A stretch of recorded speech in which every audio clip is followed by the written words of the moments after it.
to achieve not only your maximum health, but then also to keep that. So many people are really good at losing weight, getting in shape for an event, for a wedding, for the summer, whatever it may be, but then they go right back into their old habits. So hopefully after today, you guys will have the tools necessary to be able to keep a lifestyle of health and fitness in your life. So, a little bit about myself. I graduated from Madison, Wisconsin with a degree in kinesiology, exercise science, and then I'm one of the 10% that actually use their majors after they're done with school. I got certified as a trainer when I was in school. So I was about 21 when I started training. I'm now 27. And right out of college, I've been training for 2 years, training mostly professors, students, staff on campus. And then I worked at a gym. And right around that time, I knew that I really loved working with moms. And there just was a really big need for it. I always say moms are the most overworked and underappreciated people in this world. So I really wanted to serve them.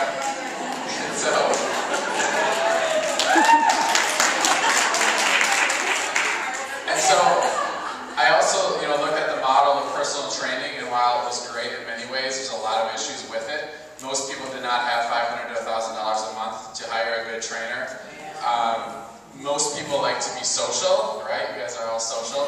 We're not meant to be put in a box and put on with one other person to watch the guy with muscles work out, make you work out. So I saw the problem with that, and I wanted to create a class that was affordable for everyone, that had free childcare for moms, and really focused on the stay-at-home mom population. So Mom Tone was created at that point. That was about a month after I graduated from college. And it was a big success, and we grew and grew and grew. We probably got up to like 80 consistent moms within the first year. And within that time, a lot of moms were calling me saying, "Hey, I work full time. I can't make a 9 or 10 a.m. Class. What do you have for us?" I was like, "Okay, well, maybe I'll start another early morning for those who work." So I want to make it co-ed, and so I created Fit Fun boot camps. And from there, we started at one location. Now we have 11 locations, and we are the largest boot camp program in the country, as far as we're aware, that's non-franchised. So we got that in Madison, Wisconsin. And from there, I was getting a lot of emails and calls from moms all over the country, and we're all asking if I could train them and write them up programs. And I did not want to sit on my computer and type out programs all day. So I created the DVDs, and from there I've got 28 DVDs out now, and maybe right at the end I'll share a little bit more about them. But basically my goal was to try to duplicate myself, leverage myself, and create workouts that pretty much pretended like I was there training you in the home. So I use real moms. My slogan is real moms getting real results with real workouts. So there's no fake, spray sweat going on with a lot of breaks. It's not very Hollywood type. It's pretty much one take throughout the whole thing. One of the women, she was very sick during the workout because her husband made her drink this huge thing of creatine, with water and creatine in it, and she had to throw up during the workout, and she's like, "I gotta throw up." I was like, "Let's see if you can hold." I'm like, Gina says she has to throw up, so I said on camera, "Let's see if she can hold it together." And she did, and we kept running. I haven't edited that out because I just want to make it real. So from there, with the DVDs, been a great success. We've sold well over 10,000 DVDs with no advertising at all. So it's a very, very big blessing. But the problem with DVDs is they can sit on your shelf quite easily. They can sit right next to the TV, right? Yeah. So then I was figuring, what can I do to try to increase the results? Great, they paid me money and it sits there. It doesn't really do me much good. So I started Fit Moms for Life communities. And that's kind of what I'm really most excited about. And I'm not saying you guys are going to have to start one, but if anybody feels led to do so, you can certainly talk to me afterwards about it. But basically, Fit Moms for Life communities are grassroots style, meeting in churches, schools, homes, businesses, wherever they are, and pretty much just doing my DVDs, are there for support, not only doing the workouts, but keeping each other accountable. And my goal is to create a lot of deep, authentic relationships, because I think that's one thing that's missing with all the Facebook and all the different things we got going on. We're in communication with people more than ever, but we're not in deep fellowship.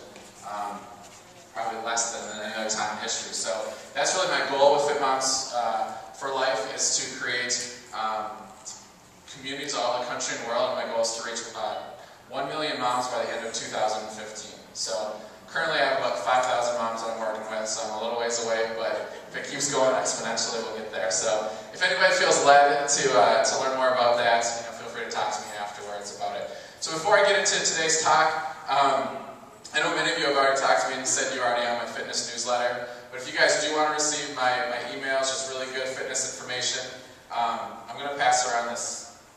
You may fill this thing up, but names and emails, try to print clearly because I got to write them. And then also, if you really enjoy it and you have friends, or maybe you don't get an email from me today, I couldn't read it, or I inputted it wrong. In the handouts you guys got, Renee was kind enough to make print my bio out. At the bottom of that's my website. My website's also on the magnet.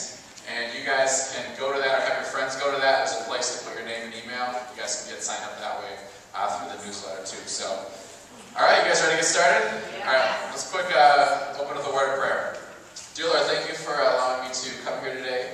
And thanks for so many awesome women taking time out of their day, giving their most valuable asset, which is their time, for this. And Lord, I pray that you impart something into each one of their lives today.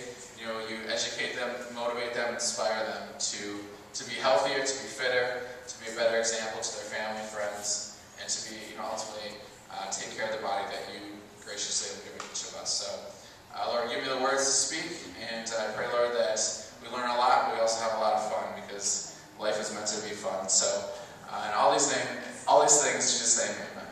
Amen. Okay, cool. So, what we're going to do today, like I said, I'm going to talk about the 4 pillars of health, 4 pillars of fitness that I think are the most important things.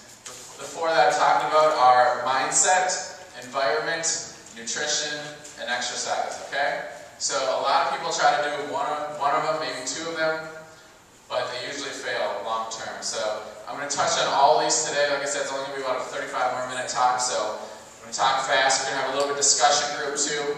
And hopefully we'll get something out of it. So, okay, we're going to first start with mindset. Mindset is obviously a huge holes in the way.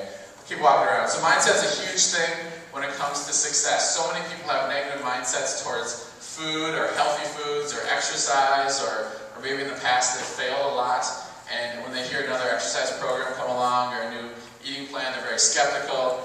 They do it because they feel like that's what they're supposed to do, but they really have no intentions of being successful at it. Some people don't feel like they're worthy for it. Why should I take care of myself? I don't even love myself. That's deeper issues. We're not going to touch too deeply today. I'm sure you guys go through that within the Bible and within your groups. But I want to do a couple exercises today, not physical, first mental, that'll hopefully help you in this journey. So Tony Robbins, one of my favorite speakers, kind of a motivational coach, he says that people don't change because they believe the pain of changing is worse than the current state of pain, okay? And it's so powerful because I see this a lot. They get, we'll use an example, we'll use extreme examples. So, say you've been smoking all your life, you tried smoking 100 times, and then they say, you got lung cancer, you're going to die, you got to stop smoking. Most of the time, there's still some that don't stop smoking, but most of them will stop at that point because the pain of dying, or the thought of dying, is greater than their current belief of the pain of stopping smoking. So, but here's the thing. So let's say weight loss.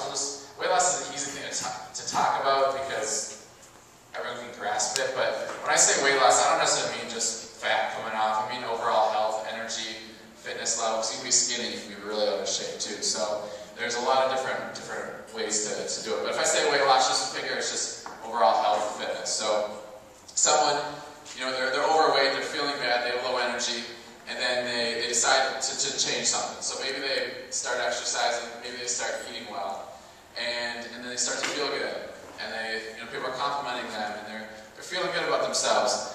But maybe those muffin tops aren't quite hanging over quite as far anymore, and those jeans are a little bit looser. They're starting to feel good. They're starting to get comfortable with it.